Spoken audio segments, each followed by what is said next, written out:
Good morning student. Class 9 का fourth lesson कर रहे हैं बेटा। हम फोर्थ लेसन है हमारा सांवले सपनों की याद, जिनके लेखक हैं जाबिर हुसैन।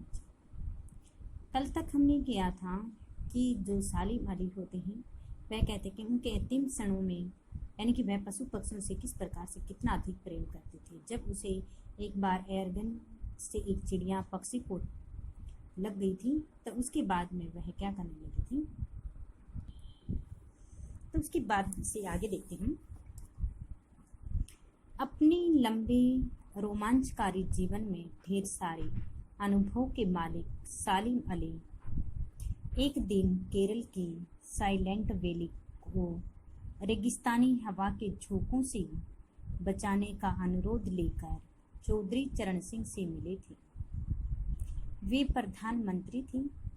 चौधरी साहब गांव की मिट्टी पर पड़ने वाले पानी की पहली बूंद का असर जानने वाले नेता थे। पर्यावरण के संभावित खतरों का जो चित्र सालिम अली ने उनके सामने रखा, उसने उनकी आंखें नम कर दी। आज सालिम अली नहीं है, यानी कि सालिम अली की क्या होगी, मृत्यु हो चुकी है आज, कि आज वे इस दुनिया से चले गए हैं। ठीक है, उनका जो जीवन होता है वह इसे मिट्टी में मिल गया है, यानी कि वो हमेशा हमेशा के लिए चले गए हैं। चौधरी साहब भी नहीं हैं, कौन बचा है जो अब सोंधी माटी पर उगी फसलों के बीच एक नए भारत के नींव रखने का संकल्प लेगा। वह कहते हैं कि अब चौधरी साहब भी नहीं रही, उनकी भी मृत्यु हो चुकी है और सालिम अली भी अब इस दुनिया को छोड़कर चले गई हैं। तो अब कौन रह गया जो सोंधी माटी पर फसलों के बीच नए भारत की नींव रखने का संकल्प लेगा, जो अब हिमालय और लद्दाख की बर्फीली जमीनों पर जीने वाले पक्षियों की वकालत करेगा। क्योंकि सालिम अली तो अपनी दूरबीन के साथ तरह तरह की निम्न जातियों प्रजातियों की जो पशु पक्षी होते थे उनके बारे में देखता था कि कौन सी जाति का है, कौन सी नहीं, सभी को बताता था उसके बारे में। मैं कहता कि अब कौन करेगा इनकी वकालत, ये जमीन पर रहने वाले जो पशु पक्षी होते हैं कौन करेगा इनकी वकालत। सालिम अली ने अपनी आत्मकथा का नाम रखा था फॉल ऑफ ए स्पैरो। क्या रखा था उन्होंने? Fall of sparrow. ये उन्होंने अपनी आत्मकथा, अपनी कहानी का नाम लिखा था। मुझे याद आ गया, D.H. लॉरेंस की मौत के बाद लोगों ने उनकी पत्नी फ्रीडा लॉरेंस से अनुरोध किया। वह कहते कि उन्हें अपनी आत्मकथा का नाम ये रखा था। तो उसके बाद में उनकी पत्नी से अनुरोध किया गया था, उनकी पत्नी फ्रीडा लॉरेंस से अनुरोध किया गया था कि अपनी पति के बारे में कुछ वो लिखे, कुछ वो कहानी लिखे। सभी अनुरोध कर रही थी इस बात पर।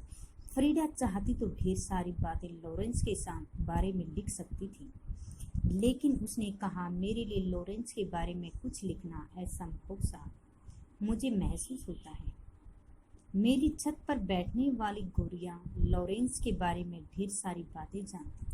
वह कहता है कि मैं लिख तो बहुत सारे, लेकिन मुझसे ज़्यादा, यानी कि जो गोबरिया, जो चिड़िया, यानी कि जो मुंडेर पर बैठी है, मेरे से ज़्यादा वो जानती है लोग, मुझसे भी ज़्यादा जानती है। वो सचमुच इतना खुला खुला और सादा दिल आदमी था। मुमकिन है लॉरेंस मेरी रगों में, मेरी हड्डियों में समाया हो, लेकिन मेरे लिए कितना कठिन है उसके बारे में अनुभव को शब्दों का जामा पहनाना। मुझे यकीन है मेरी छत पर गौरिया उसके बारे में और हम दोनों की ही बारे में मुझसे ज़्यादा जानकारी रखते। वह कहते हैं कि मुझसे ज़्यादा तो ये गौरिया ही जानती है हम दोनों के बारे में, आप उसी से पूछ लीजिए। जटिल प्राणियों के लिए सालिम अली हमेशा एक पहेली बने रहेंगे। बचपन के दिनों में उनकी एयरगन से घायल होकर गिरने वाली नीले कंठ की वह गौरिया सारी जिंदगी में खोज के नए नए रास्तों की तरफ ले जाती रही। वह कहती हैं कि यानी कि किसी कारणवश सालिम अली के बचपन में ही एयरगन से एक चिड़िया घायल हो गई थी, नीले कंठ वाली गौरिया घायल हो गई थी, और उसके बाद में फिर उसने उसकी बहुत सेवा की, मदद की, उसकी घायल अवस्था में उसे का उपचार किया। तो वह कह के नए नए रास्तों की तरफ फिर वह क्या करती थी, उसे ले जाती रही सालिम अली को खोज के लिए। जाती रही। जिंदगी की ऊंचाई में उनका विश्वास एक क्षण के लिए भी डिगा नहीं। वो लॉरेंस की तरह नैशिंग जिंदगी का प्रतिरूप बन गई थी। अभी हमारा जो गद्यांश है ये यहाँ से लेकर के यहाँ तक इसके क्वेश्चन आंसर बनते हैं, क्योंकि बताया गया था 9th और 10th में हमारे गद्यांशों के अंदर से क्वेश्चन आंसर आते हैं। इसमें था कि सालिम अली किनके लिए और क्यों पहले बन गए थे। सालिम अली क्या थे? जटिल प्राणियों के लिए क्या बन गए थे? एक पहेली बन गए थे। क्यों पहेली बनी थी वो? क्योंकि वे अत्यंत सीधे साधे वे सरल स्वभाव के एक महान व्यक्ति थे, इसलिए उनकी ये पहेली बन गई थी। अगला है इसी में से सालिम अली को किस घटना ने नई नई खोजों के लिए प्रेरणा दी थी। कि सालिम अली ने क्या किया था? बचपन के दिनों में नीले कंठ वाली एरगेन से नीले कंठ वाली एक गवैया को उसने घायल कर दिया था। नीले कंठ वाली एक गवैया को सालिम अली ने क्या कर दिया था? घायल कर दिया था। और इस घटना से उनके मन पर पक्षियों के प्रति अत्यधिक जो प्रेम भाव होता है वह उमड़ पड़ा था। और फिर उसके बाद में वह तरह तरह के नए नए पक्षियों की खोज करने लगा था। और उस समय इस गवैया ने उसका बहुत ज्यादा साथ दिया था। लॉरेंस कौन था? अब इसमें बताया कि लॉरेंस कौन था। 20वीं सदी के उपन्यासकार थे। ये प्रकृति कविताओं से संबंधित है। उनका प्रकृति से लॉरेंस जो है उनका प्रकृति से बहुत अधिक गहरा स्वभाव भी रहा है। वे मानव जाति के उखड़े हुए एक महान वृक्ष के समान है जिसकी जड़ें हवा के झोंके से हिल गई। सालिम अली जीवन भर क्या करते रहे?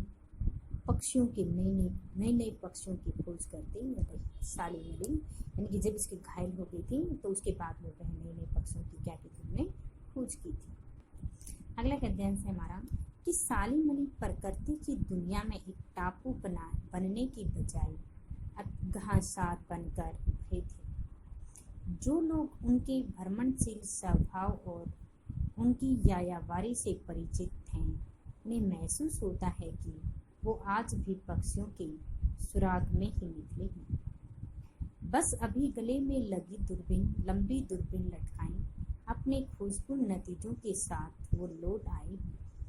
जब तक वो नहीं लौटती क्या उन्हें गया हुआ मान लिया जाए? मेरी आंखें नम हैं सालिम अली, तुम लौटोगे ना? यानी कि फिर कहा जाता है कि सालिम अली जब हमेशा हमेशा के लिए संसार को छोड़कर जा रही हैं तब उसे कहा है कि मेरी आंखें बहुत नम है, यानी कि आंखों से आंसू बह रहे हैं कि हे सालिम अली तुम दोबारा से लौट आना। इसमें से क्वेश्चन है कि सालिम अली का प्रकृति की दुनिया में क्या स्थान था। कि सालिम अली का प्रकृति की दुनिया में सबसे महत्वपूर्ण स्थान था। वे एक अथाह सागर के समान हैं। उन्होंने प्रकृति का बहुत ही गंभीरता के साथ अध्ययन किया है। वे प्रकृति की सूक्ष्मता में निरीक्षण करते हैं और परिवर्तित रूप उन्हें प्रभावित करते हैं। सालिम अली के स्वभाव की क्या विशेषता थी? कि सालिम अली भ्रमणशील स्वभाव के व्यक्ति थे। वे निरंतर घूमते रहते थे। क्या थे सालिम अली? सालिम अली भ्रमणशील स्वभाव के व्यक्ति थे, वो हमेशा घूमते रहते थे। वे एक स्थान पर टिक के नहीं बैठते थे, वे घूम घूम कर तरह तरह की अन्य प्रजातियों के पक्षियों की वे खोज करते रहते थे। सालिम अली के परिचितों का सालिम अली के संबंध में क्या विचार है? कि सालिम अली के संबंध में उनके परिचितों का यह विचार है कि उनकी अभी मृत्यु नहीं हुई है। वे आज भी पक्षियों की खोज में कहीं गए हैं। थोड़ी देर अपने गले में दूरबीन लटकाए आएंगे और अपने खोज परिणामों को हमें बताएंगे कि उन्होंने किस किस प्रजाति के कैसे कैसे पक्षियों की उन्होंने खोजें की है। अगले सालिम अली पक्षियों की खोज कैसे करते थे? कि सालिम अली पक्षियों की खोज विभिन्न स्थानों पर जाकर घूमकर करते थे और अपनी आंखों पर दूरबीन लगाकर आकाश में पक्षियों को तलाशते थे। जब उन्हें कोई नई प्रजाति का पक्षी मिल जाता था तो वे उससे संबंधित विवरण तैयार करते थे और पक्षियों की वे खोज में ऐसे ही हमेशा लगे रहे। ये हमारे गद्यांशों के क्वेश्चन आंसर हैं। अब हमारे अभ्यास के क्वेश्चन बनेंगे इनमें से किस घटना ने सालिम अली के जीवन की दिशा को बदल दिया और उन्हें पक्षी प्रेमी बना दिया। कि बचपन में सालिम अली क्या करते थे? एयरगन से खेला करते थे। उसी समय एयरगन से निकली एक गोली एक बार एक नीले कंठ वाली गवरिया को लग गई और वे घायल हो गई और उसी घायल अवस्था में देख करके सालिम अली को बहुत ज्यादा दुख हुआ। उसी समय उन्होंने एयरगन ने चलाने का फैसला किया और पक्षियों की सेवा करने का उन्होंने क्या किया? निश्चय किया। इस प्रकार से एक घायल गवरिया ने उनके जीवन की दशा को ही बदल दिया और पक्षी प्रेमी बन गए। सालिम अली ने पूर्व प्रधानमंत्री के सामने पर्यावरण से संभावित किन खतरों का चित्र बनाया? कि सालिम अली ने पूर्व प्रधानमंत्री को बताया कि एक साइलेंट वैली को रेगिस्तान हवा के झोंके से नहीं बचाएंगे। इससे हमारा जो पर्यावरण है प्रदूषित हो जाएगा, पेड़ पौधे सूख जाएंगे, वर्षा नहीं होगी, फसलें नष्ट हो जाएंगी, पक्षियों के चहचहाने की आवाज़ सुनाई नहीं देगी और वे स्थान से दूसरे स्थान पर चले जाएंगे, पशुओं को हानि होगी आदि चीज़ें के बारे में और इसके कारण प्रधानमंत्री की आंखें नम हो जाएंगी। 9 लॉरेंस की पत्नी फ्रीडा ने ऐसा क्यों कहा होगा कि मेरी छत पर बैठने वाली गवरिया लॉरेंस के बारे में ढेर सारी बातें जानती है? लॉरेंस की पत्नी फ्रीडा ने ऐसा इसलिए कहा क्योंकि लॉरेंस को प्रकृति से बहुत अधिक लगाव था। वे एक अच्छे बर्ड वॉचर भी थे। पक्षियों से कलरव की प्रेरणा प्राप्त करके बहुत सारी कविताएं भी बोली। जब यानी कि तरह तरह के जो पक्षी अपनी अपनी वाणी में आवाज़ में जब बोल रहे होते हैं, कलरव होता है, आवाज़ लगाने आते हैं, तो उसमें वे क्या करते थे? उन पक्षियों की ऐसी आवाज़ों को सुन करके वे कविताएं लिखते थे। उनकी प्रकृति संबंधी कविताएं विशेष प्रसिद्ध थी। वे अपनी छत पर बैठी एक गवरिया को उसने अक्सर देखा करते थे। इसी कारण उनकी पत्नी ने यह कहा कि मेरी छत पर बैठी गवरिया लॉरेंस के बारे में अधिक बता सकती है। लेकिन वो लॉरेंस की तरह नर्सिंग जिंदगी का प्रतिरूप बन गए थे। लेखक का कहना है कि जिस सुप्रसिद्ध उपन्यासकार एवं कवि डेनिस लॉरेंस प्रकृति से गहरा लगाव रखते थे। वे मानते थे कि मानव जाति एक उखड़े हुए महान वृक्ष की भांति है जिसकी जड़ें हवा में फैली हुई हैं।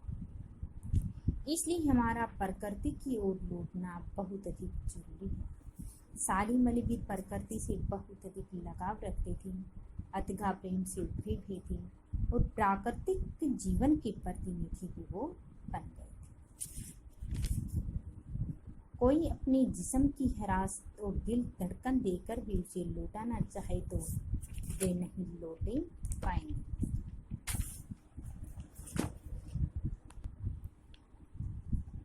लेखक का कथन है कि यदि किसी की मृत्यु हो जाती है तो उस मरे हुए व्यक्ति को यदि अन्य कोई व्यक्ति अपनी शरीर की गर्मी और अपने दिल की धड़कने शरीर की गर्मी दिल की धड़कने देकर अगर उसे जीवित करना चाहता है तो वह भी असंभव है। वह उसे जीवित नहीं कर सकता है क्योंकि वो क्या है, पक्षी मर जाता और फिर उसे जीवित वापस नहीं किया जा सकता क्योंकि प्रकृति उनका जिन प्राकृतिक तत्वों से उनका शरीर बना था और उन्हीं प्राकृतिक तत्वों में वह विलीन हो जाता है। सालिम अली प्रकृति की दुनिया में एक टापू बनाने की बजाय अथाह सागर बनकर उभरे थे। क्यों? कि लेखक का मानना है कि सालिम अली को प्रकृति से बहुत अधिक प्रेम था। उन्होंने क्या किया? प्रकृति की बहुत सूक्ष्मता के साथ उनका निरीक्षण किया था और वे जब दूरबीन के माध्यम से प्रकृति के प्रत्येक हृदय को देखते थे, पक्षियों को देखते थे, तो उनका हृदय खुशी से व्याकुल हो उठता था और वे अपनी आंखों से बार बार उन पक्षियों को निहारते रहते थे। प्रकृति प्रेमी ने उन्हें पक्षियों का प्रेमी भी बना दिया है। जैसे सागर बहुत ही गहरा होता है, उसी प्रकार सालिम अली का भी इन पक्षियों की, इन प्रकृति से भी बहुत गहरा लगाव हो गया। इस पाठ में यदि भाषा शैली की 4 विशेषताएं बताई कि सरल भाषा, इसमें सरल भाषा का प्रयोग किया गया है। इसमें सालिम अली ही नहीं, चौधरी साहब भी नहीं, कौन बचा है कि जो अब सौंदा माटी की फसलों को एक नई भारत की नींव रखने का संकल्प लेगा कि सरल भाषा दोनों ही समाप्त, दोनों की मृत्यु हो गई है। अब कौन करेगा ये कार्य? सब प्रयोग कि इन पाठ में इन्होंने तत्सम तद्भव विदेशी जाति शब्दों का भी खुलकर प्रयोग किया गया है। नई नई इन शब्दों के द्वारा लेखक ने नए नए शब्द चित्र भी प्रस्तुत किए हैं। काव्यात्मकता, इनकी भाषा शैली में काव्यात्मकता भी होती है कि एहसास एक ऐसी उबड़ खाबड़ जमीन जन्मे मिथक का नाम सालिम, ये सब क्या है? काव्यात्मक ही रहस्य है। रोचकता, लेखक की भाषा शैली रोचक भी है। रोचक किस है कि वृंदावन में जब श्री कृष्ण की प्रेम प्रसंग लीला का जब उसमें वर्णन किया गया था कि उसमें पता नहीं कि इतिहास में कब भी श्री कृष्ण जी ने इस वृंदावन में के अंदर अपनी रास लीला करते हैं, कब अपनी बांसुरी बजाते हैं, शरारतें करते हैं, गोपियों को अपना निशाना बना लेते हैं, वे सभी लोगों को अपनी तरफ आकर्षित कर लेते हैं। चित्रात्मकता, रोचक आदि उसमें बनाया गया है। लेकिन इस पाठ में लेखक ने सालिम अली के व्यक्तित्व का जो चित्र उठा है उसका वर्णन कीजिए कि सालिम अली एक सुप्रसिद्ध वैज्ञानिक तथा समर्पित वर्ड वाचर के लिए प्रस्तुत किया गया है। उसमें अभी बताया गया था कि जिस प्रकार से बचपन में उसने एयरगन देकर के अपनी दूरबीन के माध्यम से एक चिड़िया को घायल कर दिया गया था और उस चिड़िया के घायल होने के बाद उसका लगाव पक्षियों से बहुत अधिक हो गया था और उसी दिन से उसने ठान लिया था कि मैं अपनी एयरगन को छोड़ दूंगा और वह पक्षियों से प्रेम अधिक करने लगा था। वह पर्यावरण से सुरक्षित रखने में उसने बहुत चिंता बिताती रहती थी। तत्कालीन प्रधानमंत्री चौधरी चरण सिंह को केरल साइलेंट वैली का रेगिस्तान हवा से बचाने के लिए उन्हें अनुरोध किया था और उनकी जो मृत्यु होती है, सालिम अली की मृत्यु यानी किस कारण से हुई थी? कैंसर के कारण की मृत्यु हुई थी। सांवले सपनों की याद शीर्षक की सार्थकता पर टिप्पणी कीजिए कि सांवले सपनों की याद पाठ में पशु पक्षियों की सालिम अली की मृत्यु पर अपने विचार व्यक्त किए गए। लेखक ने कहा है कि सालिम अली की यावावारी से परिचित लोग यह सोच रहे थे कि वो कब लौट आएंगे। इसके कारण की आंखें नम थी कि वो अपने गले में दूरबीन लटकाए पे आएंगे, खोज निकले और तरह तरह के पक्षियों की खोज करके लाएंगे, उनके बारे में हमें बताएंगे, कोई भाषण कविता वगैरह आदि लिखेंगे। लेकिन वह कहता है कि नहीं, अब सालिम अली वापस नहीं आने वाले हैं क्योंकि अब उनका जो शरीर होता है प्रकृति में विलीन हो जाएगा और सालिम अली को ले जाने से अपने जिस्म की हजरत दिल की धड़कन भी उसे अब नहीं लौटा सकती, बस अब उसकी यादें ही से रह गई। लॉरेंस कौन था? 20वीं सदी के अंग्रेज के सुप्रसिद्ध उपन्यासकार थे। उनकी मृत्यु के बाद उनकी पत्नी से लोगों ने क्या कहा? प्रकृति से संबंधित उनका बहुत गहरा लगाव संबंध था। वे मानते थे कि मानव जाति एक उखड़े हुए महान वृक्ष की तरह है जिसकी जड़ें हवा में फैली हुई हैं और मानव प्रकृति की ओर वह लौटना भी चाहिए। कि लॉरेंस की मृत्यु के बाद लोगों ने उनकी पत्नी फ्रीडा से कहा कि लॉरेंस अपनी आत्मकथा कविता के बारे में कुछ लिख रहे थे और उनके जाने के बाद अब आप उस विषय में कुछ लिखिए। तो उसने क्या कर दिया? इनकार कर दिया। क्यों? वह कहा कि लॉरेंस के बारे में लिखना मेरे लिए बहुत ज़्यादा कठिन है, उनके बारे में मुझे इतना कुछ पता नहीं जितना एक गवरिया से पूछे, क्योंकि कविता की प्रेरणा स्रोत आप मुझसे ज़्यादा ये गवरिया ही उनकी कविताओं के बारे में, उनके बारे में सबसे अधिक जानते हैं, मुझे इतना नहीं पता है। प्रकृति की दुनिया में सालिम का क्या स्थान था? अपने शब्दों में लिखिए कि सालिम अली के लिए प्रकृति की दुनिया सबसे महत्वपूर्ण दुनिया थी। उसमें उन्होंने पशु पक्षियों की नई नई खोजें की थी। वह कभी हिमालय, लद्दाख, बर्फीली आदि जमीनों पर जाता था। पक्षियों के अस्तित्व की चिंता करता था, उनके दीर्घा सागर थी, उनका अध्ययन करता था और सूक्ष्मता के साथ उनका अध्ययन भी वह करता था। और प्रकृति की होने के विनाश से लेकर के चिंतित लोग जागरूक करना चाहते थे और वे प्रतिपल स्वरूप प्रभावित भी थे। सालिम अली को जानने वालों का उनके संबंध में क्या विचार था? सालिम अली को निकट से जानने वाले लोगों का कहना है कि वे कहीं नहीं गए, उनकी मृत्यु नहीं हुई है, वे आज भी हमारे दिलों में हैं। वे अपने प्रिय पक्षियों की खोज करने के लिए गए हुए हैं और कुछ समय के बाद वे अपने गले में दूरबीन लटकाए हुए आएंगे और हमें तरह तरह की जो प्रजातियां होती हैं पशु पक्षियों की, उन तरह तरह की प्रजातियों के बारे में भी हमें बताएंगे, अनुभव खोजों का परिणाम हमें बताएंगे। तो इसलिए सालिम अली का हमारा बहुत अधिक संबंध है हमसे। अब इसके हमारे ऑप्शन टाइप क्वेश्चन है कि सालिम अली केरल की किन वैली को रेगिस्तान हवा से बचाना चाहता था? किससे बचाना चाहता था? सॉइलैंड। सालिम अली किसके प्रधानमंत्री थे? से मिले थे चौधरी चरण सिंह से। सालिम अली की आत्मकथा का क्या नाम था? फॉल ऑफ ए स्पैरो, जो इसके मरने के बाद कहा गया था किसकी पत्नी को लिखना पड़ेगा। लेखक को अंग्रेजी के किस साहित्यकार की याद आई थी? डी.एच. लॉरेंस की पत्नी का नाम क्या था? डी.एच. लॉरेंस की पत्नी का नाम फ्रीडा था। जटिल प्राणियों के लिए सालिम अली हमेशा क्या बनी रही? हमेशा एक पहेली बनकर रह गई है। बचपन में गौरिया को किसे घायल किया था? एयर गन से उसको घायल कर दिया था। कैसी जिंदगी की प्रतिरूप थी? सहज। फ्रीडा के अनुसार उसके पति के बारे में उससे अधिक कौन जानता था? उसने बताया था कि उससे अधिक वह गवरिया जानती, मेरे से अधिक गवरिया जानती, आप इसी से लिखो। जब उन्होंने उसकी आत्मकथा लिखने के लिए कहा था तब। सालिम अली का जन्म कब हुआ? 1896 ईस्वी में हुआ था। मृत्यु कब हुई थी? 1987 ईस्वी में उनकी मृत्यु हो गई थी। तो ये हमारी ऑप्शन टाइप क्वेश्चन है। ये भी बताया गया था आपको हमारे अभ्यास परीक्षा उपयोगी जो क्वेश्चन आंसर है, ये परीक्षा उपयोगी और कुछ हमारे बहुविकल्पीय और ये अभ्यास के, ये हमारे राइट प्लस लर्न काम आज का यही